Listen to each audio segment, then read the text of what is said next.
मुझे कुछ सोचने दे। बंदर कुछ सोच विचार करता है। अब बाघ शैतानी साए से आजाद हो गया था। लोमड़ी ने बिना देरी किए उस शंख बंदर को देखकर तो शेर गुस्से से बौखला जाता है। तब बंदर कहता है, मुझे माफ कर दीजिए महाराज, मुझसे भूल हो गई। सच में महाराज, इस कटहल में शेरनी की आत्मा है।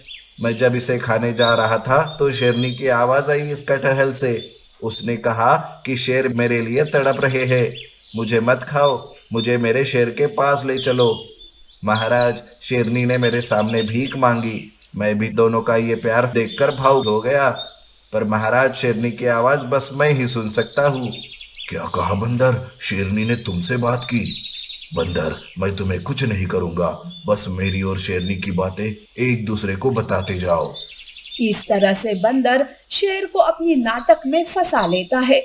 अब बंदर शेर का खास बन जाता है। बंदर ऐसे ही शेरनी के बारे में झूठ बोलकर अपना काम आसान करते जाता है। बंदर की इसी नाटक की वजह से भालू बच जाता है, तो शेर को भी बहुत खुशी मिलती है कि शेरनी उससे बातें कर रही है। बंदरिया का होटल। एक घना जंगल था। जंगल में कई सारे जानवर थे। उन्हीं में से एक बंदरिया थी, चिंकी, जो जंगल के जानवरों के लिए एक होटल खोलती है। वो सारे जानवरों को होटल में आने का निमंत्रण देती है और साथ ही साथ वो अपने मन में सोचती है, अरे वाह, ये सारे जानवर तो जैसे तैसे यहाँ आ जाएंगे, पर मुझे इनके साथ साथ जंगल के राजा शेर को भी यहाँ बुलाना होगा, तभी मेरा होटल बहुत ही अच्छे से चलेगा। यूँ सोचकर चिंकी राजा शेर के पास जाती है। प्रणाम महाराज, मैं इस जंगल में एक होटल खोल रही हूँ और मैं चाहती हूँ कि आप मेरे होटल पर जरूर आए। क्या तुमने जंगल में होटल खोला है? अरे वाह, क्या बात है।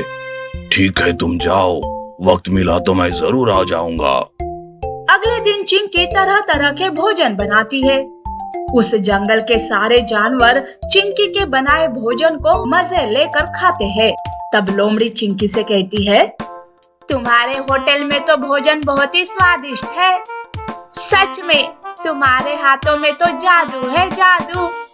इतना स्वादिष्ट भोजन मैंने पहले कभी नहीं खाया।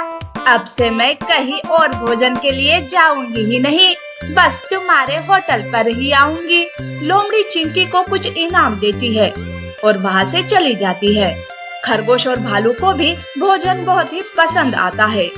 भालू चिंकी से कहता है, सच है चिंकी, तुम्हारे हाथ का भोजन तो बहुत ही स्वादिष्ट है। इतना स्वादिष्ट भोजन बनाना कहाँ से सीखा तुमने? ये कहकर भालू और खरगोश भी चिंकी को इनाम देते हैं। सब उसकी तारीफ कर रहे थे, पर चिंकी के चेहरे पर थोड़ी सी भी खुशी नहीं थी। वो राजा शेर का इंतजार कर रही थी।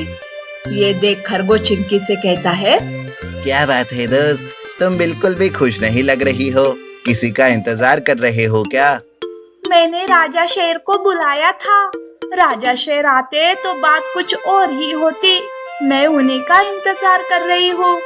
अच्छा, ये बात है, मैं उसी ओर जा रहा हूँ। मैं महाराज को बता दूंगा कि तुम उनका इंतजार कर रही हो। ये कहकर खरगोश वहाँ से निकलता है कि रास्ते में खरगोश को शेर दिखाई देता है। प्रणाम महाराज। महाराज, चिंकी आपका इंतजार कर रही है। उसने अपने होटल में बहुत ही स्वादिष्ट भोजन बनाया है, आपको वहाँ जाना चाहिए। ठीक है, मैं अभी जाता हूँ। खरगोश वहाँ से चला जाता है। इधर शेर शिकार किया हुआ भोजन पेट भर के खा लेता है और थोड़ी देर आराम के बाद चिंकी के पास जाता है। शेर को होटल पर आया देख चिंकी खुशी से झूम उठती है और राजा का अच्छे से स्वागत करती है। वो शेर के लिए तरह तरह के भोजन परोसती है, पर शेर का पेट तो भरा हुआ था। वो खाए भी तो कैसे, वो ज्यादा कुछ खा नहीं पाता। तभी वहाँ खड़ा हाथी चिंकी से कहता है, चिंकी, तुम्हारे हाथ से बना भोजन तो बहुत ही स्वादिष्ट है। मैंने इतना स्वादिष्ट भोजन पहले कभी नहीं खाया। हाथी की ये बात सुनकर शेर जोर जोर से हंसता है और कहता है, अरे, लगता है तुम लोग तो पागल हो गए हो। जो इस बकवास